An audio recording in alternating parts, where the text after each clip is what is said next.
Total budget में से केवल 41%, टोटल SC/ST वाले बजट में से केवल 41% ही टारगेटेड स्कीम पर खर्च किया जाता है जेन्युइनली, लेकिन 42% जनरल स्कीम्स पे खर्च किया जाता है और 17% ऑब्सोल्यूट स्कीम्स पे खर्च किया जाता है,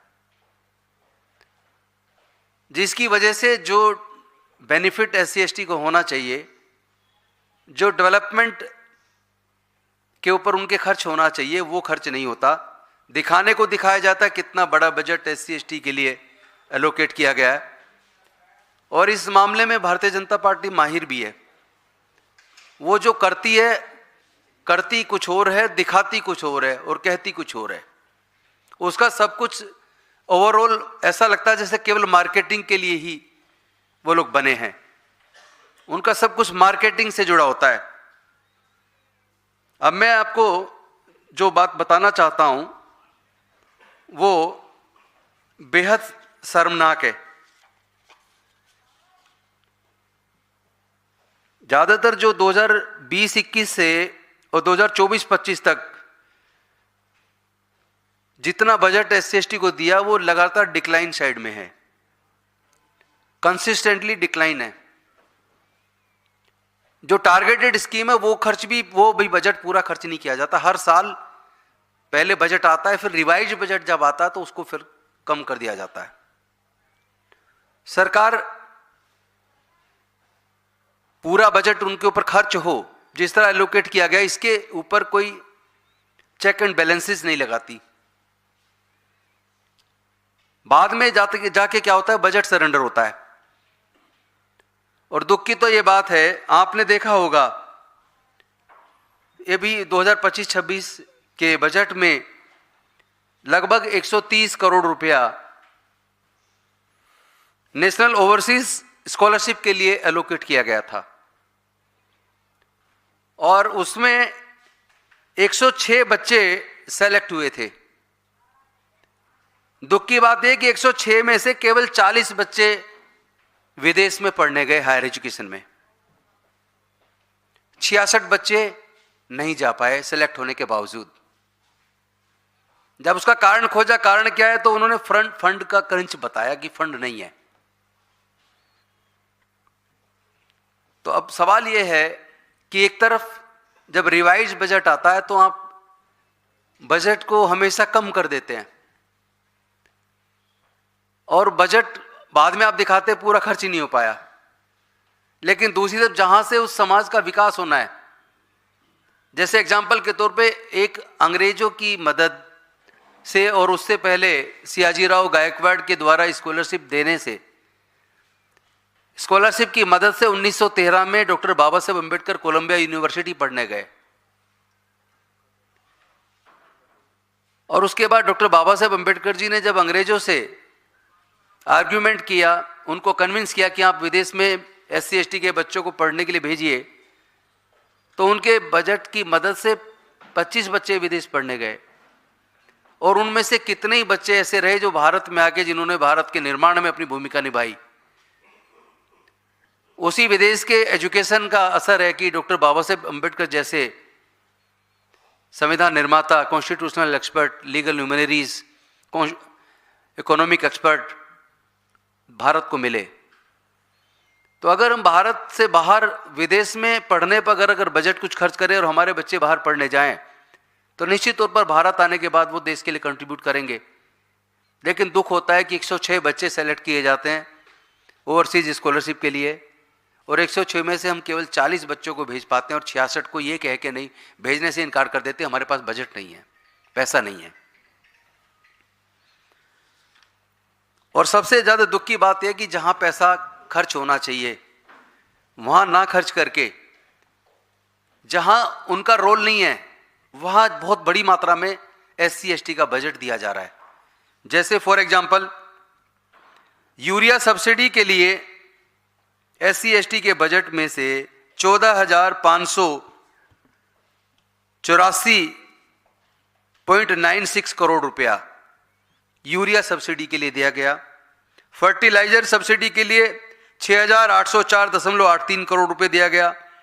टेलीकॉम कम्युनिकेशन कंपनसेशन के लिए 2,539.93 करोड़ दिया गया। इंफ्रास्ट्रक्चर मेंटेनेंस के लिए 2,535.18 करोड़ दिया गया। रोड वर्क्स के लिए 10,150 करोड़ रुपए दिया गया। जबकि भारत में अनुसूचित जाति और जनजाति के लोग लैंडलेस हैं, वो खेत की जमीन के मालिक नहीं है, और अगर पेपर पे कहीं जमीन उनके नाम दिखती भी है तो वो बेसिकली बेनामी, कोई ना कोई उसका पर मालिक, कोई फॉरवर्ड क्लास का आदमी उसका मालिक है, वही उसको जोत बो रहा है और वही उसका पूरा बेनिफिट उठा रहा है। SC/ST के लोग ऑन रिकॉर्ड पेपर के साथ साथ फिजिकल जमीन के मालिक भारत में ना के बराबर हैं, जिसका परसेंटेज अगर आप खोजेंगे तो 1.5 से 2% निकलेगा। लेकिन प्रैक्टिकली कितना बड़ा बजट उनके, जो दिखा तो उनके पास दिया कि उनके ऊपर खर्च हो रहा है, लेकिन जा कहाँ रहा है वो? यूरिया सब्सिडी में, फर्टिलाइजर सब्सिडी में, टेलीकॉम कम्युनिकेशन में, इंफ्रास्ट्रक्चर मेंटेनेंस में, रोड वर्क्स में। इस तरीके से हमारी एकदम क्लियर डिमांड है कि इसके ऊपर एक लेजिस्लेशन होना चाहिए। Scheduled caste component plan, tribal सब प्लान के ऊपर एक लेजिस्लेशन होना चाहिए, क्योंकि ये फंड नॉन डाइवर्टेबल, नॉन लैप्सेबल ये बजट है। लेकिन हम देख रहे हैं कि सालों से ये डाइवर्ट हो रहा है, सालों से ये डाइवर्ट करके दूसरी चीजों में लगा दिया जाता है पैसे को, और ये इसलिए हो रहा है क्योंकि इसके ऊपर कोई लेजिस्लेशन नहीं है। तेलंगाना के अंदर, आंध्रा तेलंगाना जब यूनाइटेड था तब बना, तेलंगाना के अंदर है, आंध्रा के अंदर है, कर्नाटका के अंदर है, वहां लेजिस्लेशन है। स्पेशल कंपोनेंट प्लान फंड पे, ट्राइबल सब प्लान फंड के ऊपर लेजिस्लेशन है। हमारी केंद्र से एक रिक्वेस्ट है कि आप सेंट्रल लेजिस्लेशन एक लेके आए, जिससे कि SC/ST का बजट डाइवर्ट ना किया जा सके, वो लैप्स ना हो सके, और उनके ऊपर टारगेटेड स्कीम पे ज़्यादा बजट दिया जाए ताकि उनके बच्चे पढ़ लिख कर आगे बढ़ें। अनफॉर्चुनेटली हम देख रहे हैं पिछले 4 सालों में 48,000 बच्चों ने हायर एजुकेशन में सुसाइड किया। 48,000 बच्चों में मैक्सिमम जो बच्चे हैं वो SC/ST और OBC के हैं। हमने इसके ऊपर अपने लेवल पे सर्वे किया, रिसर्च किया कि ये बच्चे सुसाइड क्यों कर रहे हैं, तो पता लगा कि बहुत बड़ी मात्रा में तो बच्चे ड्रॉप आउट हो रहे हैं, और जो सुसाइड हो रहे हैं वो 2 कारण से हो रहे हैं। एक कारण तो ये कि उनको कास्ट रिमार्क्स बोले जाते हैं, उनको डिमोरलाइज किया जाता है, उनको वाइवा में नंबर कम दिए जाते हैं, इंटरव्यू में नंबर कम दिए जाते हैं, इंटरनल एग्जाम में नंबर कम किए जाते हैं, इंटेंशनली उनको फेल कर दिया जाता है, जिससे वो बच्चे डिमोरलाइज होते हैं। तो या तो पढ़ाई छोड़ते हैं या सुसाइड करते हैं। आपने वो केस, आपको याद होगा, सफदरजंग मेडिकल कॉलेज में 25 बच्चों को कई साल लगातार फेल किया गया। फिर संसद में वो आवाज उठी, सुप्रीम कोर्ट गए बच्चे, कोर्ट के डायरेक्शन पे उनकी कॉपियां बाहर जांची गई, वो 25 के 25 बच्चे पास हो गए। एक आदिवासी बच्चा टॉपर था IIT एम्स में, उस बच्चे को फेल कर दिया गया, उसने आत्महत्या कर ली। उसके बाद उसकी कॉपी बाहर जांच की गई, he was the topper of that batch. इस तरीके से डिमोरलाइज किया जाता है। और दूसरा कारण आत्महत्या का या ड्रॉप आउट का, दूसरा बहुत बड़ा कारण यह है कि हायर एजुकेशन के खर्च को इतना ज्यादा बढ़ा दिया गया है। अगर NLU से, नेशनल लॉ यूनिवर्सिटी से लॉ करना हो, या इंजीनियरिंग कॉलेज, मेडिकल कॉलेज में बच्चों को एडमिशन लेना हो, या मैनेजमेंट कॉलेज में लेना हो, तो पहले तो उसको एंट्रेंस के लिए कोचिंग लेनी पड़ेगी। कोचिंग के ऊपर उसको 2 से 4 लाख रुपया खर्च करना पड़ेगा। उसके बाद बच्चा काबिल है, सक्षम है, एंट्रेंस एग्जाम पास करता है, अब उसको एडमिशन होना है। तो ज़्यादातर सरकारी law college, NLUs, national law universities, सरकारी इंजीनियरिंग कॉलेज, मेडिकल कॉलेज, जैसे फॉर एग्जांपल दिल्ली सरकार का Netaji Subhash university of technology, Delhi technological universities या NITs, इनके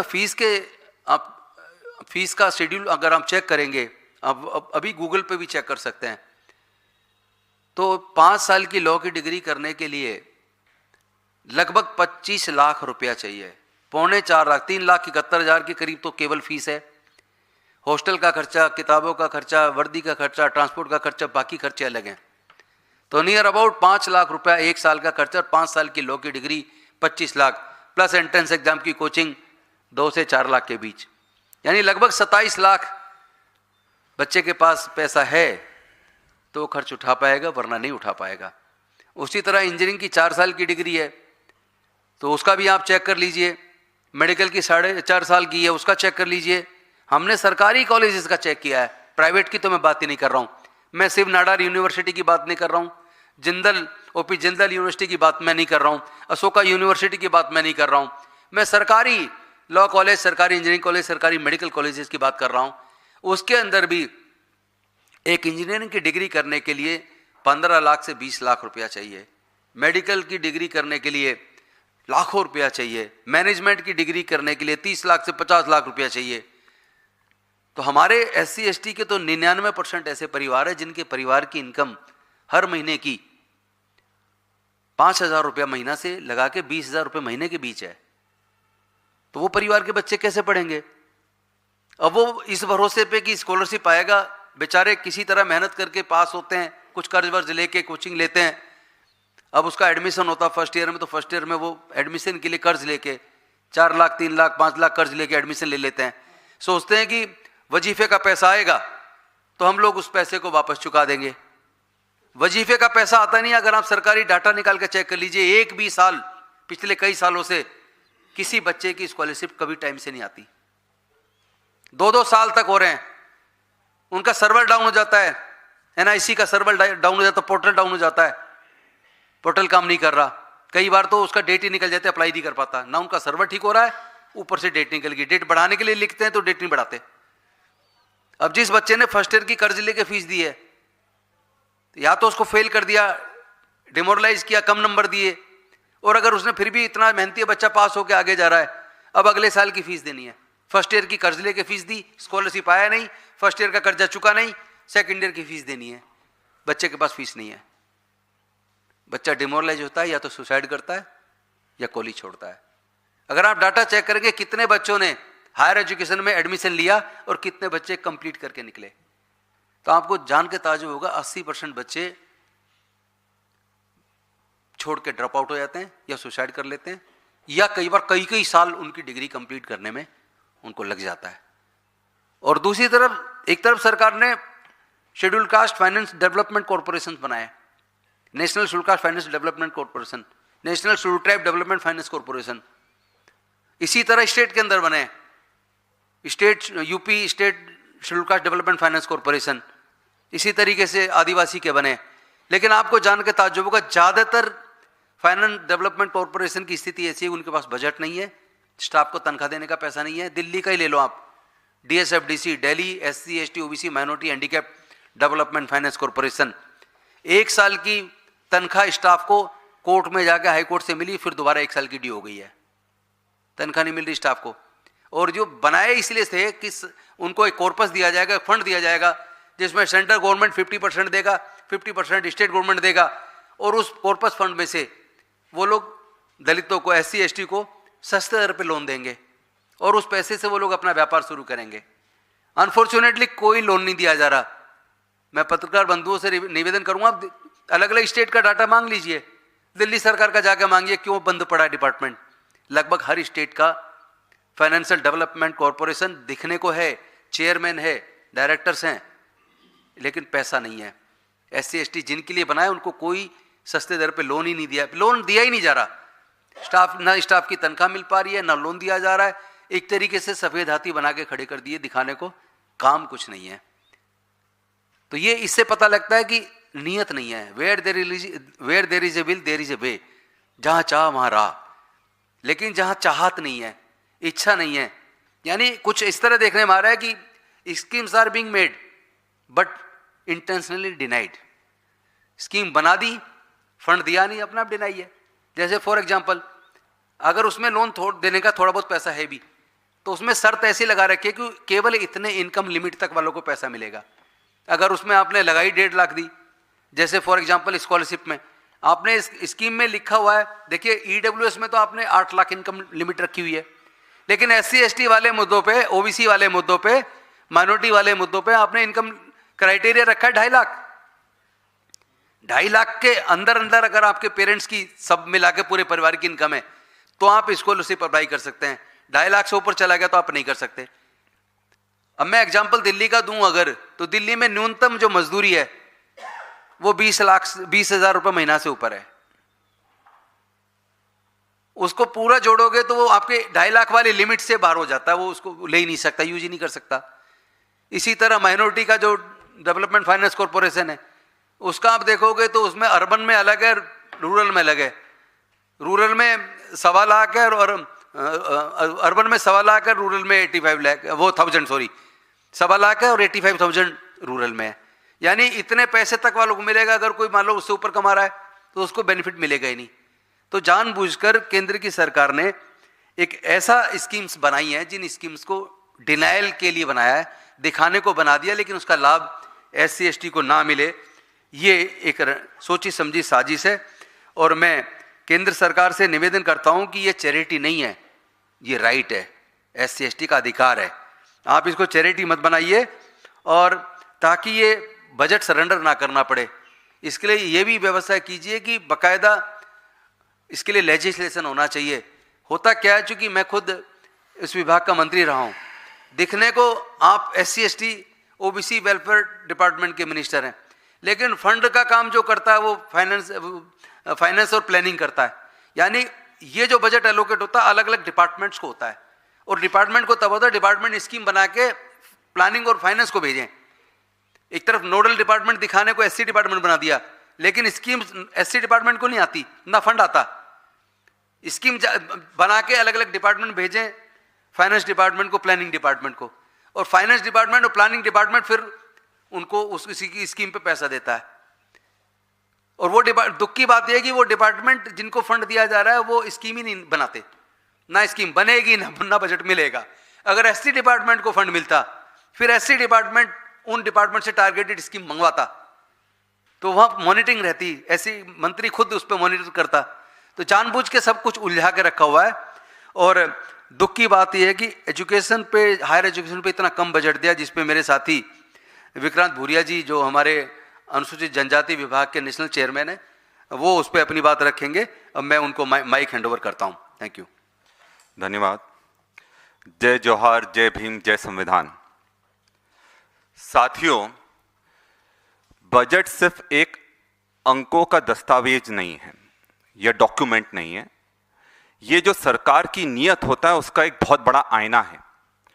और जिस तरह से जो केंद्रीय 2026-27 का बजट आया है, उस बजट में जब आप उनको पढ़ेंगे तो आपको साफ दिखेगा कि आदिवासी सिर्फ बीजेपी के लिए एक वोट बैंक है। और जब उनके हक और उनके अधिकार और उनको बजट देने की बात आती है तो बीजेपी कहीं भी आदिवासियों के साथ न्याय नहीं कर रही है।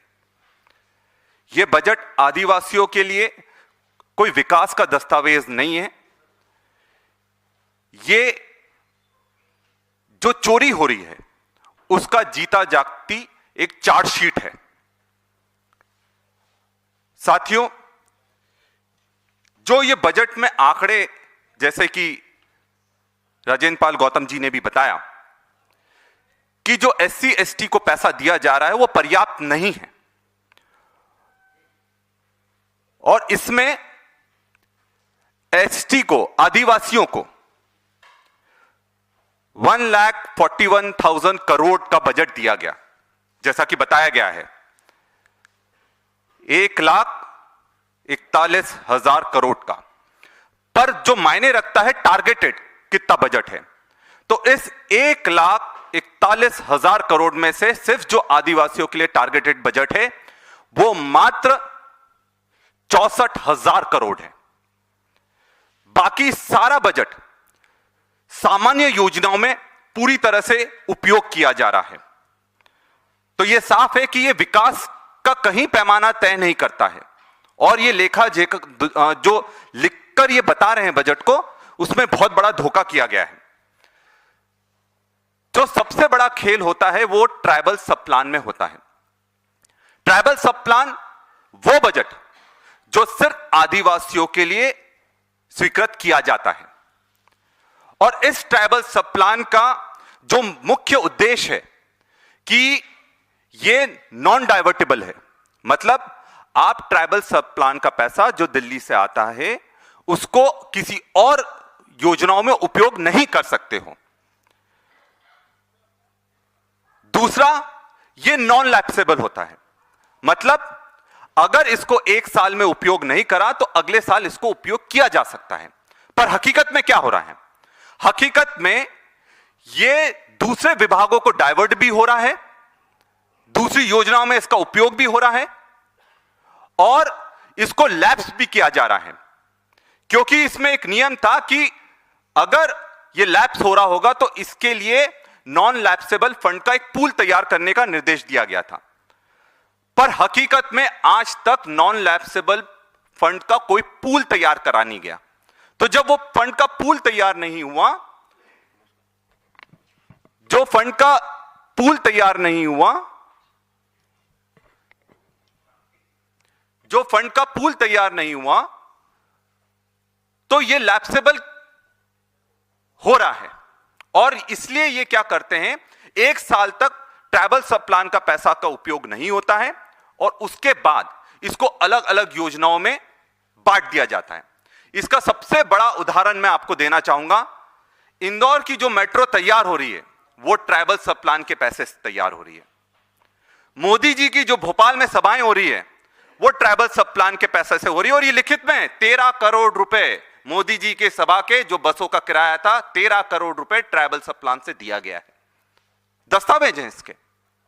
यही नहीं, सबसे बड़ी बात है कि जो योजनाओं का वादा भाजपा की सरकार करती है, चाहे वो महातारी वंदन योजना हो छत्तीसगढ़ की, चाहे वो लाड़की बहिना योजना महाराष्ट्र की हो, उसमें पूरा पैसा ट्राइबल सब प्लान का उपयोग हो रहा है।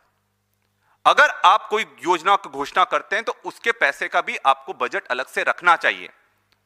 सबको उनका अधिकार मिलना चाहिए। मतलब जो आदिवासियों के अधिकार का पैसा था, जो उनके शिक्षा में उपयोग होना था, जो उनके स्वास्थ्य में उपयोग होना था, जो उनके रोजगार में उपयोग होना था, जो उनके अलग अलग योजनाओं में उपयोग होना था, वो नहीं हो रहा है। और सुरक्षा की तो बात छोड़ ही दीजिए। आज क्या हालत है पूरे देश में आदिवासियों की और हमारे दलितों की, आप अच्छी तरह से जानते हैं। और इसमें एक और बड़ी बात है कि ये जो आदिवासी उपयोजना का पैसा है, ट्राइबल सब प्लान का पैसा है, ये खाद की सब्सिडी में उपयोग हो रहा है, यूरिया में उपयोग हो रहा है, सड़क में उपयोग हो रहा है, टेलीकॉम में उपयोग हो रहा है, बुनियादी ढांचा तैयार करने के लिए उपयोग हो रहा है। जबकि ज्यादातर आदिवासियों के पास जमीन नहीं है, उनको पट्टे तक नहीं दिए गए हैं। और अभी कुछ दिन पहले सुप्रीम कोर्ट में एक केस चल रहा है जिसमें पूरे देश में 17 लाख आदिवासी परिवारों को जंगलों से बाहर खदेड़ा जा रहा है। तो जब उनके पास जमीन ही नहीं है, जंगल उनके काटे जा रहे हैं, उनका अधिकार छीना जा रहा है, तो यह पैसा उनके लिए उपयोग कैसे हो रहा है? क्या सरकार के पास इसका जवाब है? और इस पर हम चाहते हैं दो चीजें साफ हैं। एक तो जितनी हमारी SC ST की हिस्सेदारी हो उतना प्रतिशत बजट का हमको मिलना चाहिए और पूरा मिलना चाहिए। उसके साथ में इस पर एक केंद्रीय शासन का एक्ट बनना चाहिए जो कि स्पष्ट कहता हो कि आदिवासियों का पैसा सिर्फ आदिवासियों के लिए और शेड्यूल कास्ट का पैसा सिर्फ शेड्यूल कास्ट के लोगों के लिए उपयोग होगा और लैप्स नहीं होगा। यह सबसे बड़ा सवाल है, लैप्स नहीं होना चाहिए। अगर उपयोग नहीं हो रहा है तो अगले साल उसका उपयोग होना चाहिए, तब भी नहीं हो रहा है तो अगले साल उपयोग होना चाहिए, पर उपयोग उनके लिए होना चाहिए। और सबसे बड़ा एक और मजाक मैं आपको इसमें बताता हूं, जो टॉप क्लास एजुकेशन होता है, हायर एजुकेशन होता है, उसमें SC STs को मिलाकर 120 करोड़ रुपए, सिर्फ 120 करोड़ रुपए दिए गए हैं। और ये मजाक क्यों है? वहीं ट्राइबल सब प्लान और SC/ST सब प्लान का जो पैसा है वो IIT को 2000 करोड़ रुपए दिया जा रहा है। तो अगर IIT को देना है तो अनुपात से दो। आप जो ट्राइबल SC/ST सब प्लान का पैसा है 2000 करोड़ आप IITs को दे रहे हो, और टॉप क्लास एजुकेशन के लिए आप सिर्फ 120 करोड़ रुपए दे रहे हो। तो क्या यह अन्याय नहीं है? और यही नहीं, पैसा खर्च भी नहीं कर पा रहे हैं, पैसा खर्च भी नहीं कर पा रहे हैं, लगातार पैसा कम तो कर रहे हैं, उसके साथ में पैसा खर्च भी नहीं कर रहे हैं, क्योंकि इनकी मंशा ही नहीं है कि आदिवासी का बच्चा पढ़कर लिखकर बड़ा आदमी बने। इनकी मंशा ही नहीं है कि दलित का बच्चा पढ़ लिखकर बड़ा आदमी बने, क्योंकि पढ़ लिख जाएगा तो वो सवाल करेगा, और आप तो जानते हैं ये सरकार सवालों से कितनी डरती है। जब देश का प्रधानमंत्री संसद में अपने आप को सुरक्षित नहीं समझता हो, तो इस देश का नागरिक सुरक्षित कैसे होगा? ये चुनाव इवेंट होता या प्रचार होता तो उसमें तो जितना पैसा चाहिए होता उससे ज्यादा खर्च कर देते हैं, पर आदिवासियों के छात्रावास के लिए, उनकी स्कॉलरशिप के लिए, उनकी आजीविका के लिए इनके पास पैसा नहीं है। मनरेगा में क्या हुआ? मनरेगा का जो पैसा था वो पूरा पैसा 90% पहले केंद्र सरकार देती थी। आज के समय में उन्होंने वीबी ग्राम जी योजना के माध्यम से उसमें अपनी जो केंद्र सरकार की भागीदारी है वो 90% से 60% पर कर दी। अब क्या राज्य सरकार 40% दे सकती है? नहीं दे सकती। तो रोजगार मिलेगा? नहीं मिलेगा। जब रोजगार नहीं मिलेगा तो फिर आदिवासी पलायन करेगा, उसके पास रोजगार का कोई साधन नहीं रहेगा। तो साथियों, बात साफ है, जो कांग्रेस की मांग है वो मांग है कि केंद्र सरकार एक नियम बनाए, एक कानून लाए जिसमें SC/ST सब प्लान के हिसाब से अलग से बजट दिया जाए, जो कि 100% SC/ST बच्चों के लिए, SC/ST लोगों के लिए उपयोग हो।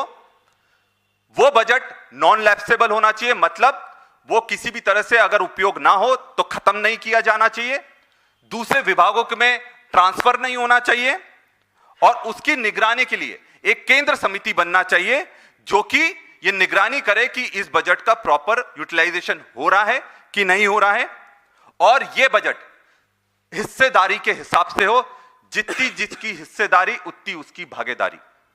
तो साथियों,